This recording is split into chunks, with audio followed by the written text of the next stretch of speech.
And now, KITV4 weather.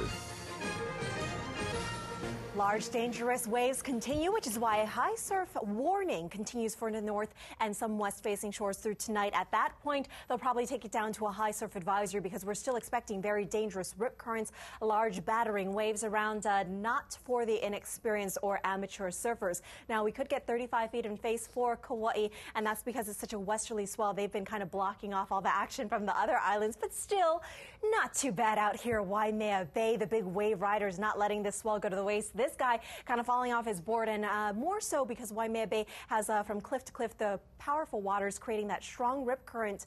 You need to stay well away from the shore break, but if you are experienced enough to get out there, look at that pretty fun stuff. And we're going to get another large swell, not quite as big as this one, but around Monday, Tuesday, we should be at least high surf advisory criteria. Today on the decline, 20 to 30 foot faces, 10 to 18 for the west, and may get a little bit of a wrap out there for the south and east. Small craft advisory continues for all Hawaiian waters with the exception of Ma'alaia Bay with northwesterly swell at 13 to 14 feet. Satellite imagery showing all this area for high pressure to pump in our trades. This area, though, is what we'll have to keep an eye on because as it approaches, it kind of edges out that high pressure and it's going to slacken our trades somewhat. But other than that, not much to speak of in the way of rainmakers. Very quiet on our Doppler radar. Rain forecast track at any time online, showing a really almost clear picture here well into the second half of Sunday. So don't need the rain gear. As far as our rain totals, check that out. Nothing going around an inch. And today's conditions will be partly to mostly sunny. UV index up to 7, high level exposure.